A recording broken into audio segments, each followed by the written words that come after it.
안녕하세요. 얼마 전에 출산 후 이혼까지 하게 된 30대 중반의 싱글맘입니다. 이렇게 사연글을 쓰게 된 이유는 정말 기가 막히고도 어이없는 인간들 때문인데요. 전 남편과 전 시댁의 만행을 한번 들어보시겠어요? 저는 가게를 운영하는 자영업자였어요.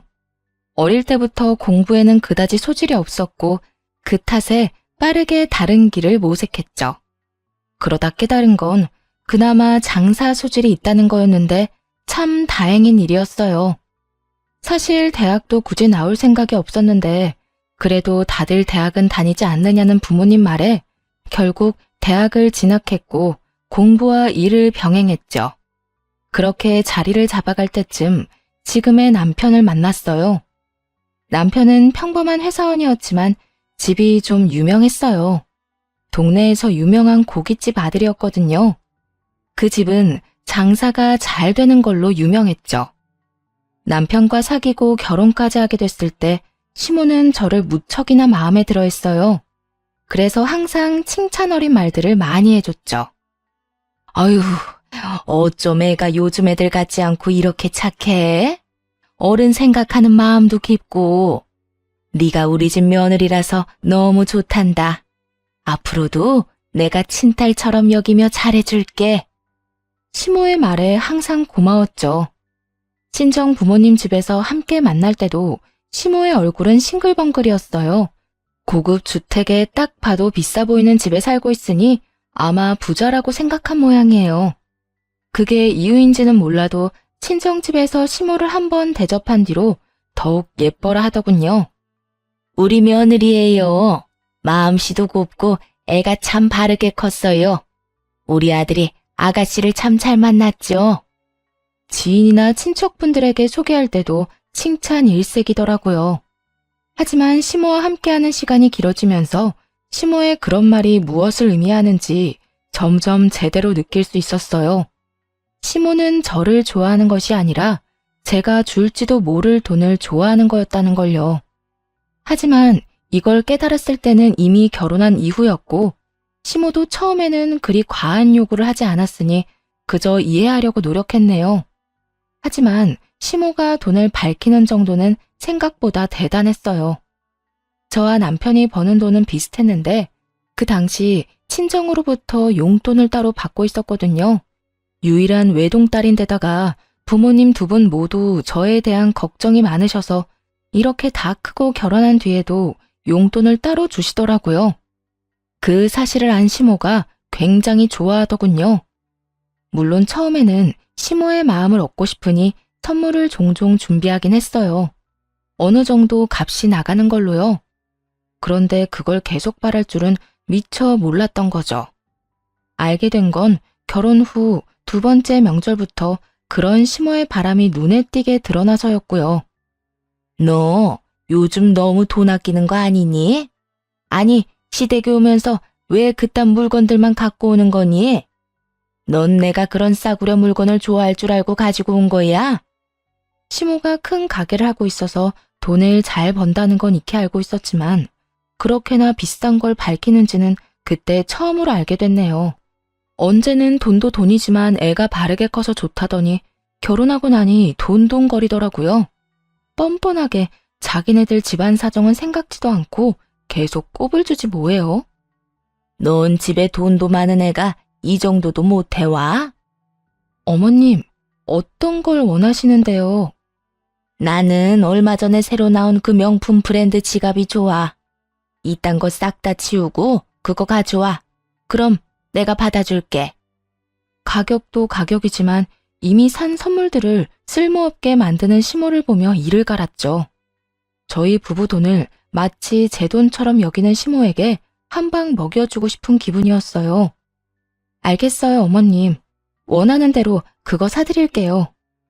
그렇게 말하면서 앞에 있는 용돈과 선물은 도로 챙겼어요. 가져온 용돈과 선물을 바리바리 넣고 있자 시모가 묻더라고요.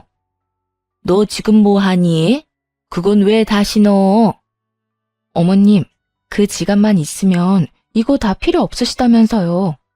용돈이랑 선물은 도로 가져가게요. 선물이며 용돈이며 왜 줬다가 뺐니? 한 번 주기로 했으면 이제 내 거지. 어른들한테 장난치는 거야? 장난이 아니라 어머님이 방금 그렇게 말씀하셨잖아요. 그리고 그 지갑 가격이 꽤 돼서 오늘 가져온 건 친정에 주는 게 좋을 것 같아서요. 그렇게 말하자 시모는 팍 인상을 쓰더니 고함을 지르기 시작하더군요. 야, 누가 필요 없대? 너 진짜 센스도 없고 눈치도 없구나. 네가 나를 조금도 생각하지 않으니 이런 푼돈으로 장난치는 거겠지. 푼돈치고는 금액이 과하다고 생각하지 않나요? 선물과 용돈까지 합하면 100만 원이 훌쩍 넘는데 그걸 보고 푼돈이라뇨. 그렇다고 저희 집이 엄청 잘 사는 것도 아니에요. 그저 생활에 곤란하지 않을 정도로 돈을 가지고 있는 것일 뿐이고요. 부모님이 살고 있는 커다란 주택도 부모님이 마련하신 집이 아니라 조부모님 집이었던 거였고요. 그런데 시모는 마치 제가 엄청난 부자인 것처럼 이것저것 요구를 하더라고요. 정말 그 정도 부자였으면 그런 거 해주고도 돈 아까운 줄 모르겠죠. 근데 전 평범한 자영업자이고 남들과 똑같이 돈 벌어서 제 돈으로 선물을 드리는 건데 이런 식으로 나오니 정말 화가 나더군요. 그래서 싸늘하게 식은 표정으로 남편에게 말했어요. 여보, 당신도 그 푼돈으로 우리 엄마한테 지갑 하나 사드려. 똑같은 걸로. 별거 아니지? 어머님이 푼돈이라잖아. 그 정도 푼돈도 없다고 하진 않겠지? 이 말에 남편은 당황한 듯 쳐다봤어요. 저야 태연한 표정이었죠. 그런데 시모가 남편 대신 엄청 화를 내더라고요. 예, 너 점점 갈수록 웃긴다. 네가 뭔데 우리 아들한테 그런 걸 시키니? 그리고 그런 것 다 성의야, 성의. 너희 친정에서 잘해줬으면 우리 아들도 어련히 해줬겠지. 왜 그런 걸 강요해? 강요는 어머님이 하셨죠. 성의가 중요하다고 하실 거면 어머님 아들이야말로 저희 친정집에 그 푼돈보다는 훨씬 더 많이 성의를 보여줘야죠. 매달 받아 쓰는 용돈도 생활비로 다 나가는데 그렇지 않나요? 그렇다고 어머님이 저희한테 용돈을 주시진 않잖아요. 그래도 그렇지. 그런 걸 남편한테 다 떠넘기면 어떡하니? 너는 생각이 있는 거야, 없는 거야? 그리고 집도 잘 사는 애가 그 정도 돈 가지고 왜 이렇게 발끈하는 거야? 어머님이 모르시나 본데 저희 돈 따로 각출해서 양가 부모님 용돈도 드리고 선물도 사드려요. 근데 어머님 덕분에 저희 명절에 매번 나가는 돈 규모가 커졌거든요. 그게 무슨 말이야? 네 돈으로 우리한테 이런 거 해주는 거 아니었어? 제가 그런 큰 돈이 어디 나서 해주겠어요? 어머님한테 이렇게 해드리는 것도 친정에 해드리는 거 줄여서 해드리는 거예요. 어머님이 200만 원 넘는 성의를 요구하셔서 친정 부모님은 50만 원 정도밖에 안 되는 성의를 받으시거든요. 그렇게 이야기하며 시모를 째려봤죠.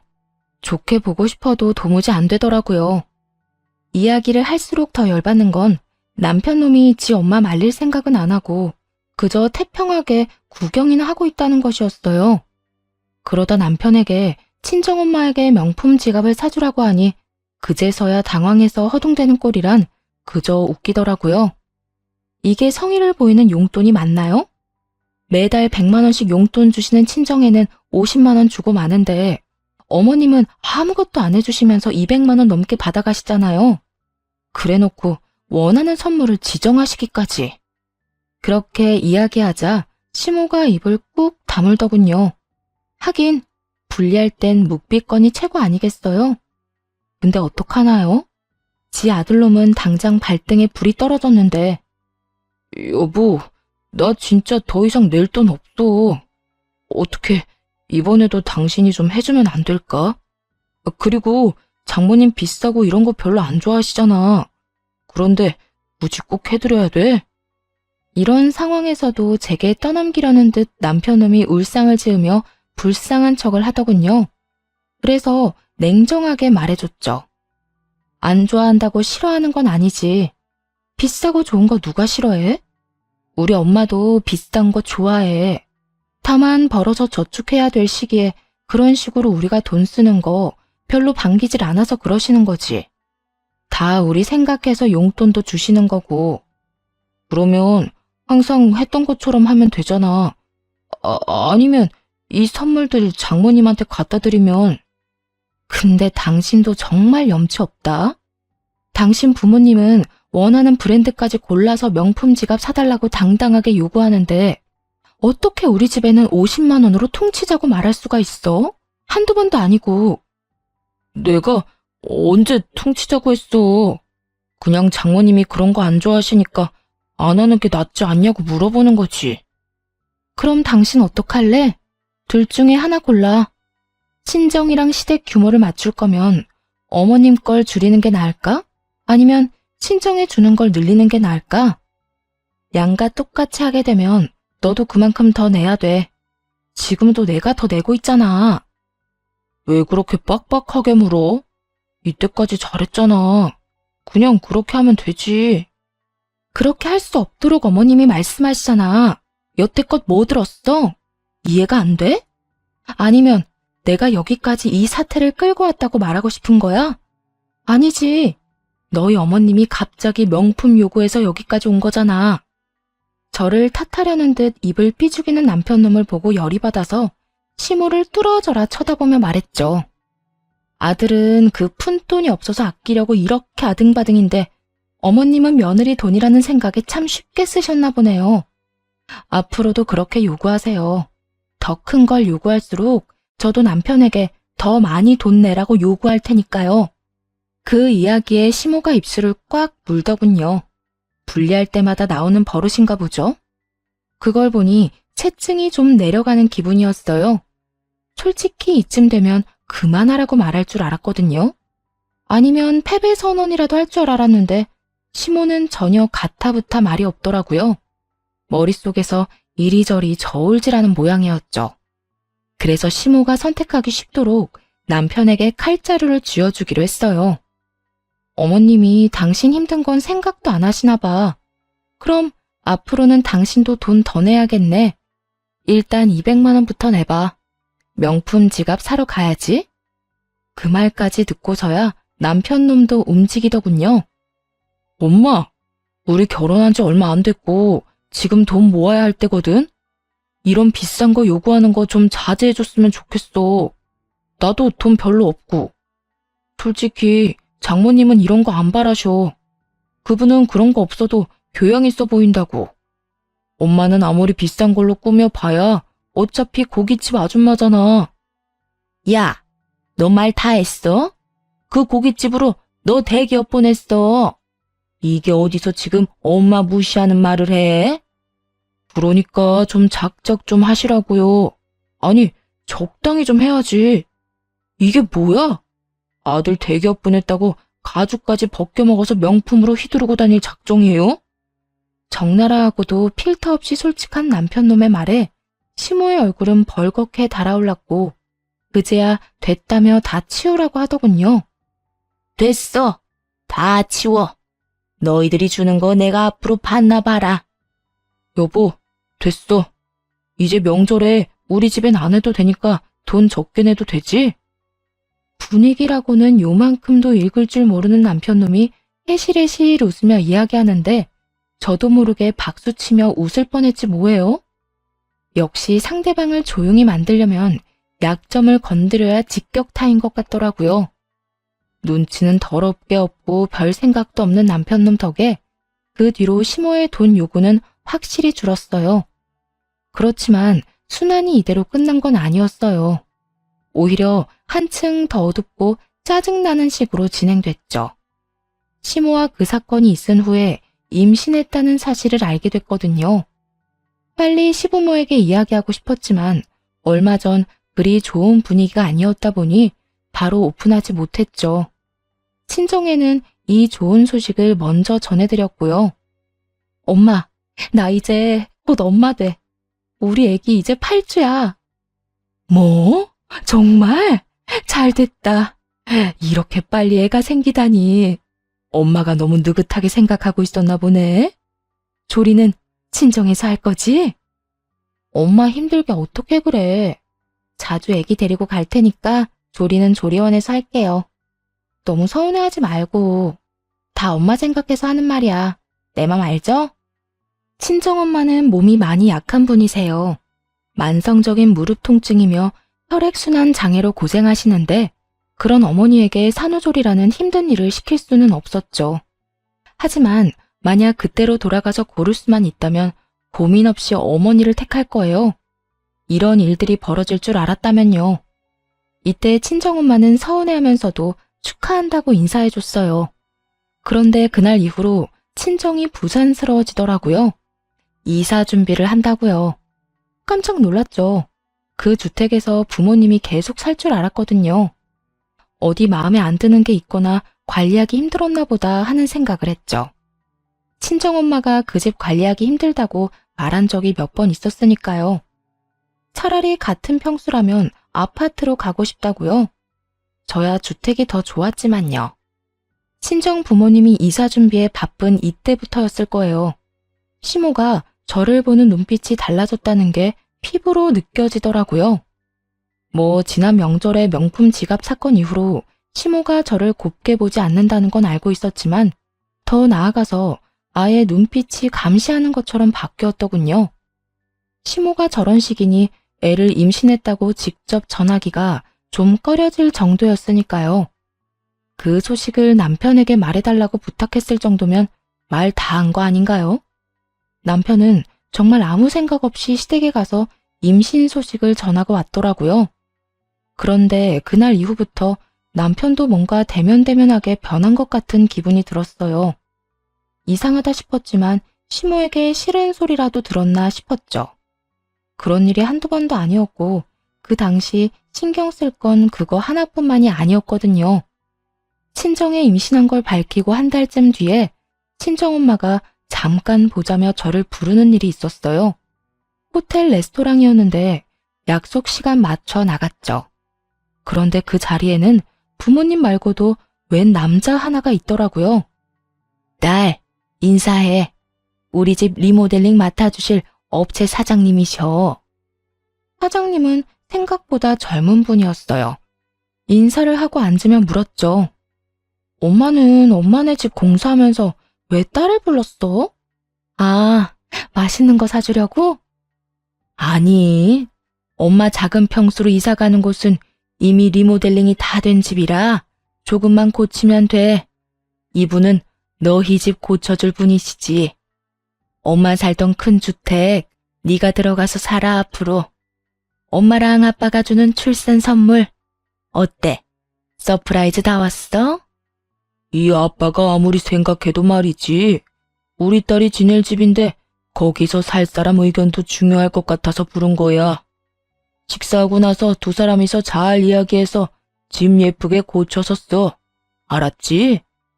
정말 깜짝 놀랐어요. 그 집을 줄 거라고는 생각도 못했거든요.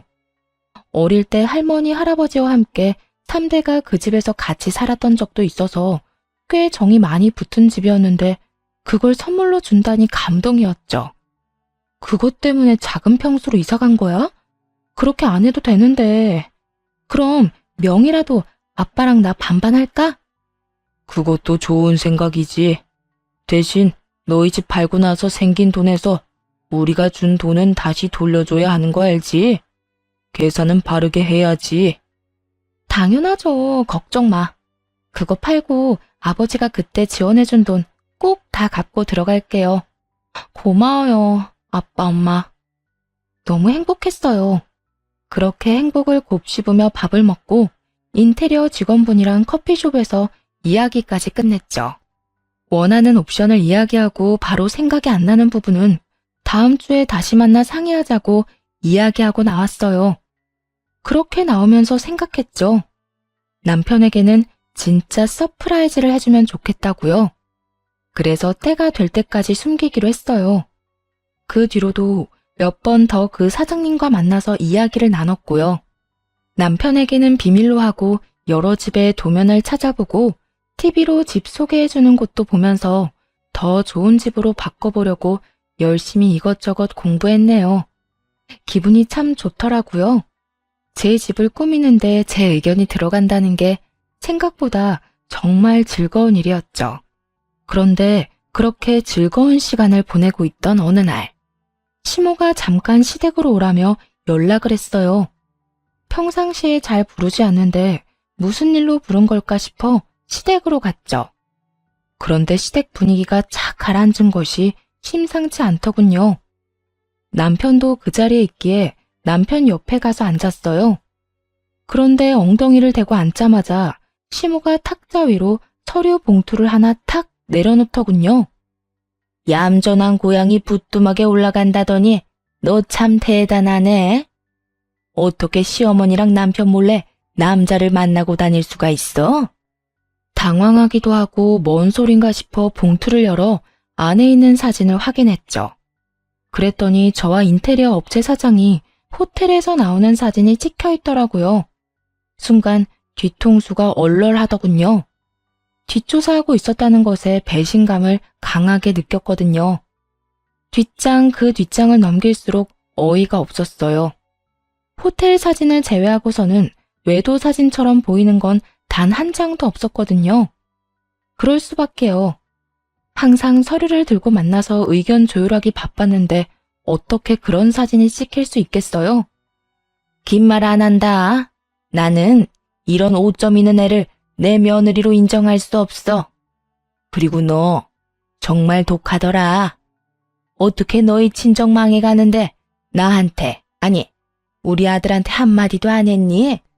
이건 또 무슨 소린가 싶었죠. 고개를 들어 황당한 얼굴로 시모를 쳐다보니 그러더군요.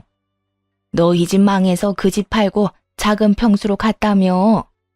내가 이런 말까지는 안 하려고 했는데 너무하는 거 아니니? 네가 우리를 믿지 못하고 숨겼으니 우리도 너 믿을 필요 없겠지. 이 이야기를 듣는 순간 딱 감이 왔어요. 이 인간들이 제 외도를 탓하고 싶은 게 아니라는 걸요. 외도는 명분이고 실제로는 우리 집이 망한 것 같으니 너랑은 인연 끊겠다. 이 생각인 거였죠. 눈을 질끈 감게 되더라고요.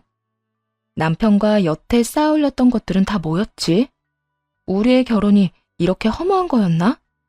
수만 가지 생각이 머릿속을 맴도는데 남편 놈은 여전히 조용하더라고요. 남편에게 물었어요. 당신도 그렇게 생각해? 내가 정말로 외도했다고 생각하는 거야? 우리 뱃속의 애는 어떡할 건데? 지금 이혼하면 애는? 남편 놈은 시모에게 무슨 소리라도 들었는지 입을 다물고 아무 말도 하지 않더군요. 이놈이 이렇게 뒤통수를 칠 줄이야. 상상도 못한 반응에 남편 놈을 탓하자 시모가 강한 힘으로 떼어놓더라고요. 이게 어디서 남의 귀한 아들 멱살을 잡아? 야, 뱃속의 애가 누구 아인지는 모르지. 그러네, 우리 집안 핏줄로 못 받아들여. 어디서 뒹굴다 왔는지 모르는 년이 뭔 거짓말을 못하겠어? 그럼 친자 검사라도 해요. 그러면 되잖아요. 애 낳고 나서 검사하시면 되죠. 그리고 그 사진도 다 설명할 수 있다고요. 그만해. 더 이상 우리 아들 앞길 망치지 말고 썩 꺼져. 나는 애초부터 너랑 안 맞았어. 어른한테 두 눈 동그랗게 뜨고 대들 줄이나 알고. 남편 조종해서 시어머니 힘도 못 쓰게 하는 거 내가 모를 줄 알았어? 남편을 조종해서 저를 못 살게 구는 건 시모도 마찬가지였죠. 지금 이 상황에 남편 놈이 시모 이야기만 철석같이 믿고 있다는 게 무슨 뜻이겠어요? 저놈도 지금 여기서 시모 편들겠다는 거잖아요. 뱃속에 지새끼 품고 있는 제가 뻔히 옆에 있는데도 우리 집에 너 반겨줄 사람도 없고 너하고 잘해볼 사람도 없어. 그러니 당장 이 집에서 나가라. 그리고 이혼 소송 판결 나는 대로 그 집도 싹 다 팔아치울 거야. 네가 잘못했으니 위자료도 청구할 거고. 그렇게 알고 있어. 그렇게 시모의 축객령이 떨어지고 쫓겨났어요. 해명? 물론 할 수 있었죠. 하지만 하고 싶은 생각이 싹 달아나 버렸네요. 해명을 하겠다는 건 이 사람들과 오해를 풀어서 다시 함께 하겠다는 거잖아요. 그런데 더 이상 그러고 싶은 마음이 눈꽃만큼도 없었거든요. 저쪽에서 저를 떨쳐내고 싶어 하는데 아예 싹둑 끊어서 떨어져 나가고 싶은 건 오히려 제 쪽이었으니까요. 그렇게 신발을 신고 있는데 뒤에서 시모와 남편이 나누는 이야기가 들리더군요. 아들, 친자검사 같은 거 절대로 하지 마. 애 있으면 재혼하는데 얼마나 힘든지 알아? 아예 저 더러운 씨앗은 네 애가 아닌 게 다행인 거야. 그러니까 절대로 친자검사 하지 말고 이혼해. 알았지? 근데 엄마, 이런 걸로 이혼이 되긴 할까? 그리고 법원에서 친자검사하라고 하면 어떡해?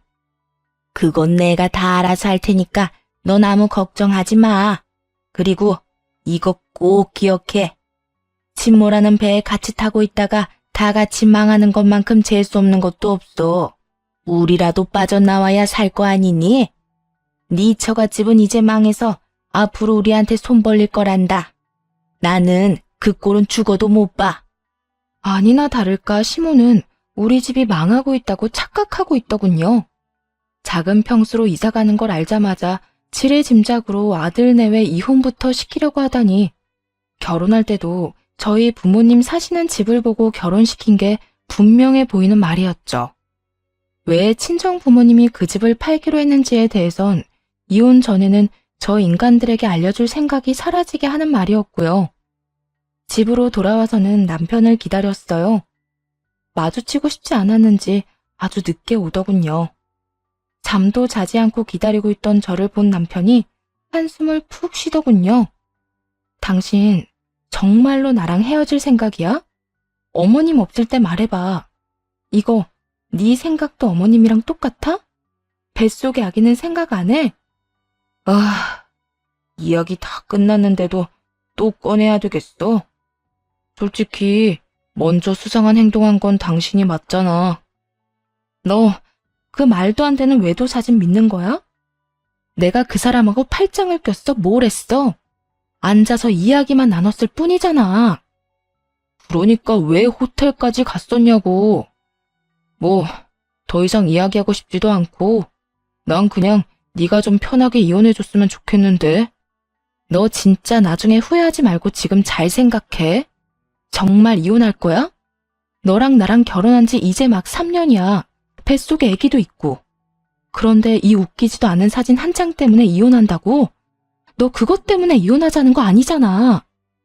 그것 때문에 이혼하는 거 맞아. 그럼 내가 왜 이혼하자고 하겠어? 지가 뭔 생각하는지 눈에 빤한데도 남편 놈은 시치미를 뚝 떼더군요. 어머님이 또 바람 불어 넣었겠지. 우리 집 망했대? 그래서 빨리 손절하래? 돈 나올 구석 없으니까 빨리 헤어지라고? 무슨 소리야. 그런 거 아니거든. 어쨌든 난 이혼해야겠으니까 그렇게 알고 있으라고. 집요하게 묻자 평온하던 남편 놈은 눈에 띄게 당황하며 아니라며 손사래를 치더군요. 남편이 그렇게 회피하듯 자리를 떠나버리고 결심했죠. 이혼하고 이 인간들에게 절망을 보여주겠다고요. 그렇게 이혼 소송이 진행됐어요. 그런데 그 기간 동안 정말 웃기지도 않은 일이 벌어졌죠. 시모가 주변에 소문을 엄청 내놨더라고요. 제가 외도했기 때문에 헤어지는 거라고요. 이미 소문은 퍼질 대로 퍼지고 와전돼서 소문 속 저는 꼬리 9개 달린 구미호가 되어 있더라고요. 사귄 남자는 수도 없이 많으며 재산을 노리고 결혼했다는 이야기까지 나돌았죠. 그걸 아시곤 친정 부모님은 역정을 내셨어요. 이혼한다고 했을 때도 부모님이 이렇게까지 화를 내시진 않았거든요. 오히려 왜 적극적으로 해명하지 않았냐면서 더 강하게 말했어야 한다고 그렇게 말씀하시곤 하셨는데 이번에는 그 질이 다르잖아요. 저지르지도 않은 외도를 저질렀다는 소문이 파다하게 퍼지니 친정 부모님도 완전 열이 받으신 거죠. 너희 시어머니 도대체 뭐 하는 짓이니? 언제는 조용히 이혼해달라면서. 그런데 이제 와서 이런 식으로 헛소리를 퍼뜨려? 이 인간들이 진짜. 엄마, 그냥 놔둬요. 이혼하면서 자기들이 무슨 짓을 저질렀는지 똑똑히 알려주면 되니까. 근데 엄마한테 부탁할 거 있는데 들어줄 수 있어요? 무슨 부탁? 네가 원하는 건 엄마가 다 들어줄게. 우리 딸 홀몸도 아닌데 출산 준비에 이혼 준비까지. 엄마, 요즘 너 보고 있으면 슬퍼. 솔직히 그 인간들하고 더 이상 같이 할 마음 없으니까 이혼하는 거야. 나한테 좋은 일이고. 시어머니가 소문 퍼뜨린 사람들 좀 찾아봐줘. 단톡방 문자 내역 같은 거 있으면 좀 보내달라고 해봐요. 그렇게 하나하나 증거를 모았죠. 이혼이 시작되자 시모와 남편은 호텔 사진 한 장으로 저를 불륜녀로 만들었더군요. 그렇지만 당연하게도 제 핸드폰 내역에는 그 사람과의 어떠한 외도 증거도 나오지 않았고, 사진도 호텔에서 찍힌 그 사진 딱 한 장 가지고는 외도가 증명되지 않았어요. 시모와 변호사에게 톡톡히 말했죠. 그 사람은 저희 친정 부모님 집 리모델링 해준 업체 사장님이세요. 친정엄마가 만나서 조율하기 힘들어서 제가 직접 만나 의견 조율하고 집 리모델링에 참여했고요. 그러면서 시모가 찍은 사진 몇 장 중에 설계도가 비춰진 부분을 확대해서 증거로 보여줬어요. 저희가 만날 때마다 탁자 위에 펼쳐놓은 건 집 설계도면이고요. 호텔에서 찍힌 것도 레스토랑에서 부모님과 함께 있던 거 확인 다 됐는데도 저를 모함만 해요. 유책 배우자는 제가 아니라 남편과 시댁이죠. 없는 죄를 만들어 이혼시키려고 하니까요. 결국 제 외도는 증거 불충분으로 받아들여지지 않았지만 남편 놈과 시모는 수긍하지 않았어요. 그리고 이내 제 뱃속의 아이가 자기 아이가 아니라며 친권과 양육권까지 포기하겠다고 말하더군요. 나는 친권, 양육권 다 필요 없어. 그리고 그 뱃속의 아이가 내 아이가 아니라고 확신해. 나는 외도로 낳은 아이를 내 아이라고 인정 못해. 당연히 변호사들은 당황했죠. 혼인 기간 중에 낳은 아이는 본래 남편의 자식으로 인정이 되거든요. 근데 남편이 그걸 부정하고 있는 데다가 아이가 태어나지도 않아서 친자 검사를 할 수도 없는 상황이었어요. 그래서 이렇게 말했어요. 네 자식이 아니라고 생각한다면 그렇게 생각해. 나도 이 아이 당신 자식이 아니고 내 자식으로 키울 거니까. 여기서 두 번 다시 아이에 대해 어떠한 권리도 주장하지 않겠다고 맹세해. 법적으로 아이에 관한 걸 모두 포기한다고 하라고. 변호사는 애를 출산하고 나서 이혼하는 게 좋겠다고 했어요. 임신 중에 소송하면 친권과 양육권을 다투지 않는다고요. 그 바람대로인지 아이는 소송 중에 세상 밖으로 나왔네요. 시모와 남편 놈은 애를 보지도 않았죠. 어차피 이혼 소송을 하며 친권과 양육권도 가져오기로 생각했으니 상관없었지만요. 남편 놈의 면접 교섭권을 포기하라고 했고 대신 남편 놈은 양육비를 지급하지 않겠다고 했죠. 저도 그 사항에 합의했어요. 어차피 저 인간 자식으로 키울 생각도 없었고 재혼이라도 하면 친양자로 입양하는 방법을 써서라도 남편과 아이 관계를 완전히 끊어내게 만들 생각이었거든요. 그리고 남편은 그 모든 권리를 포기하기로 합의했고요. 한 줌의 후회도 없어 보이더라고요. 그렇게 이혼 소송이 끝나고 리모델링도 완성됐어요. 친권과 양육권에 대해서도 판결이 나왔죠. 남편은 친권, 양육권을 포기했고 제가 다 받아가는 것으로요. 애를 포기하면서 면접 교섭권까지 포기하더군요. 애 보러 오라는 말도 하지 말라는 뜻처럼 느껴져 기분이 굉장히 더러웠어요. 그리고 판결 난 날 바로 짐을 쌌어요. 리모델링이 된 집으로 들어가기로 했거든요. 시모는 제가 진짜로 나가는 건지 쓸데없는 물건을 가지고 가진 않는지 확인하려는 듯 제 옆을 서성거리더라고요. 결혼한 지 3년 만에 이혼하는 거라 가전이나 가구며 다 새 거였어요. 그래서 그건 다 가지고 가기로 했죠. 혼수는 제가 다 해왔거든요. 그렇게 이 사업체 사장님이 오셔서 집 주소를 한 번 더 확인할 때였어요.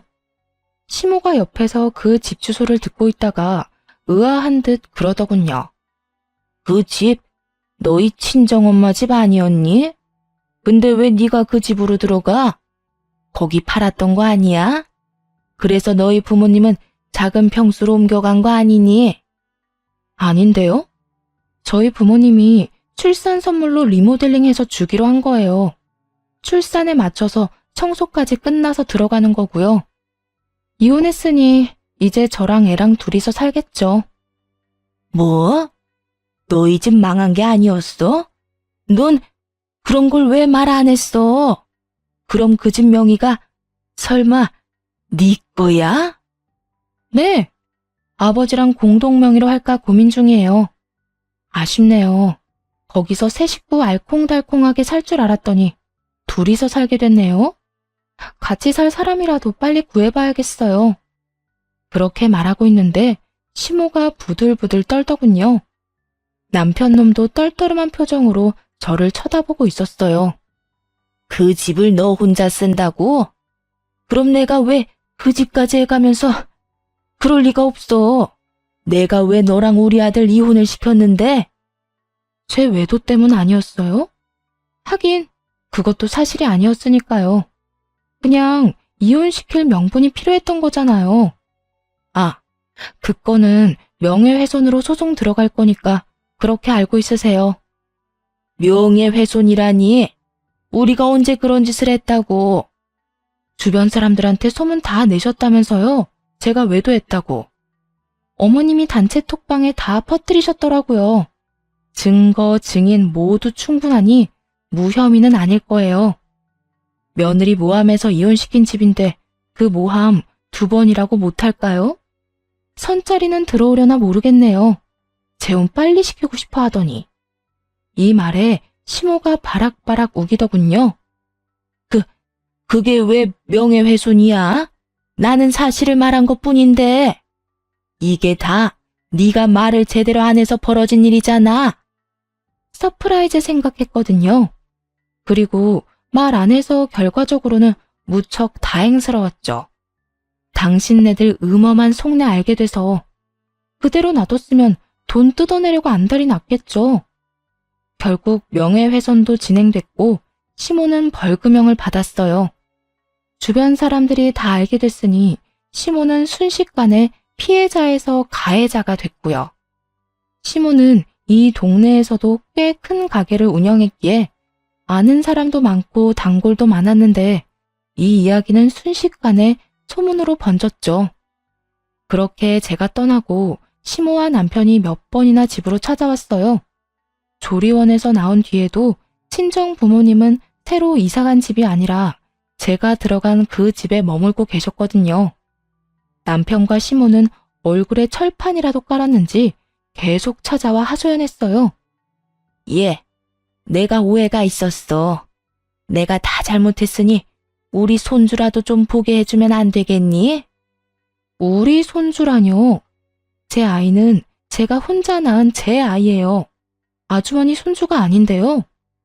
그렇게 말하자 현관문 앞에서 집에 들어오지도 못하고 쳐다보기만 하던 남편놈이 다급히 말하더군요. 여보, 어떻게 철련을 끊어? 우리 애가 어떻게 내 애가 아니라는 거야?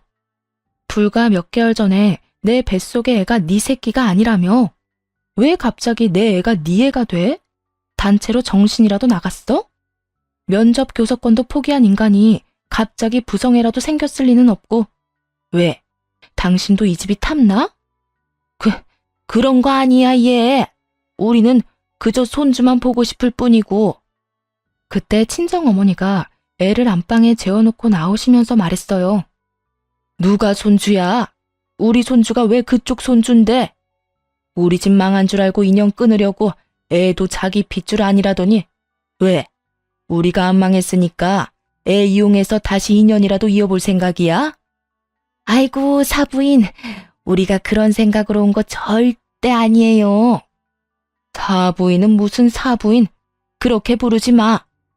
그럼 이 집이 탐나서 왔겠네. 속이 하도 투명해서 잘 보여. 우리는 이제 그쪽 집에 줄 거 하나도 없으니까 찾아오지 마세요.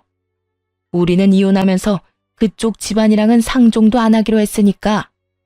사부인, 그러지 마시고 애기 친자 검사라도 해서 애 아빠가 우리 아들인 거 밝혀야죠. 지금 다들 오해하고 있을 텐데. 시모가 그렇게 이야기하자 친정엄마가 한 번 더 열이 뻗쳤는지 시모에게 소리를 버럭 질렀어요. 그 오해를 누가 먼저 만들어서 퍼뜨렸는데? 지금 생각해도 속에 천불이 나는데 친자 검사? 당신들 핏줄인 거 증명할 생각 없어. 어떻게든 인연 만들어 놓으려고 하는 게 눈에 보이니 열받더군요. 뱃속의 애가 남편 애라고 할 때는 친자 검사하지도 말라며 어떻게든 영 끊어내려고 했던 인간들이 이제 와서 친자 검사를 하자고요? 손주를 이용해서 무슨 짓을 할 줄 알고. 여보, 우리 애가 아직 어리잖아. 혼외자 딱지 달고 살게 하는 게 얼마나 잔인해. 그냥 우리끼리 다시 합쳐서 살면 될 일이야. 이렇게 쉬운 일을 왜 둘러가려고. 네가 네 입으로 변호사 앞에서 네 자식이 아니라고 말하지 않았어? 이 한 입으로 두 말하는 놈아. 넌 사람 새끼가 아니라 멍멍이 새끼야. 친자 검사? 절대 안 해줘. 앞으로 다른 사람 만나서 재혼하면 그 사람을 아빠로 만들어줄 거야. 이 말에 시모와 남편 놈이 아주 사색이 되더군요. 너무 강경해 보였는지 일단은 피할 생각인 듯 다음에 오겠다며 쫓기듯 밖으로 나갔죠. 친정엄마는 그 사람들 나가자 소금을 들고 와서 밖으로 휙휙 뿌리고는 큰 소리로 소리를 꽥 질렀어요. 다 들으라는 식으로 말이죠. 재수가 없으려니까 별 미친 것들이 집에 들어오고 난리야. 그러고는 집에 들어오며 그러더군요. 그 인간들 내가 가만둘 것 같아? 가만히 이대로 끝내고 조용히 지나갔으면 몰라도 집에 와서 이런 짓까지 저지른 건 용서 못해. 누가 이기나 보자. 친정 부모님은 이걸로 끝낼 생각이 없으신 모양이더군요. 저도 마찬가지였지만요. 제가 이혼하자마자 부모님은 새로 산 아파트부터 처분했어요. 부탁드렸거든요. 제 아들과 저와 함께 이 집에서 살아달라고요. 그 큰 주택에 아들과 저는 2층만 써도 상관없었고 혹시라도 재혼이라도 하게 되면 전 남편에게 받은 아파트 반값 금액이랑 위자료로 다시 집을 구해서 나가서 살면 되는 일이었기도 하고요. 그 전까지는 어떻게든 부모님과 함께 하고 싶었어요. 그걸 알고 부모님도 그 작은 평수의 아파트는 처분한 거죠. 그렇게 1년 반쯤 지나니 애를 키우는 재미가 있었어요. 그러다 아이를 어린이집에 맡기고 이래저래 생활하던 중 같은 어린이집에서 아이와 함께 출퇴근하는 한 남자와 알게 됐어요.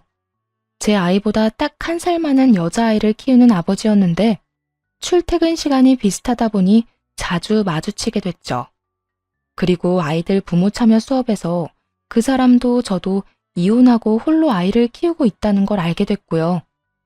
알면 알수록 참 좋은 사람이라고 생각했고 아이들도 친했기 때문에 그렇게 저희도 가까워졌죠. 아이를 홀로 키우는 싱글맘 싱글대디라 그런지 이야기가 다른 사람들보다는 좀 더 잘 통했고 일단 편안했어요. 제가 싱글맘이라고 하면 잘 이야기하다가도 멈칫하며 눈치를 보는 사람들이 많았거든요. 그러면 이야기에 제한이 생기게 되고 저도 그런 그룹은 빠지게 되고요. 그런데 이 사람과는 환경이 비슷하니 친해지게 되더군요.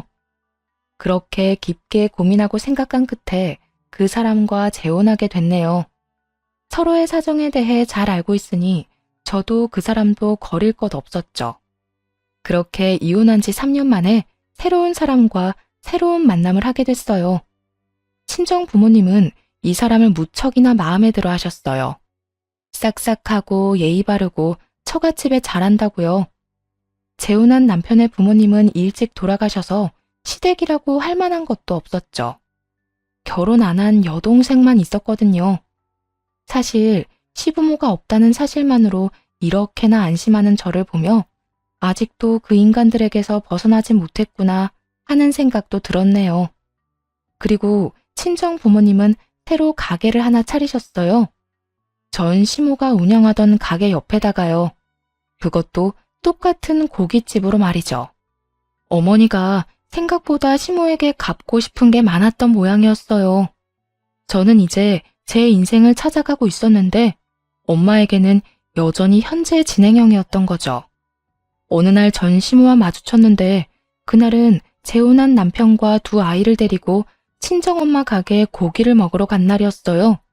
그런데 옆집인 전 시댁 가게는 아주 한산하더군요.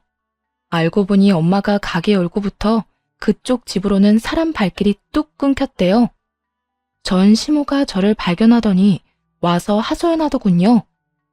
얘, 너희 엄마 좀 말려봐. 이러다 우리 가게 완전 폐업하게 생겼어.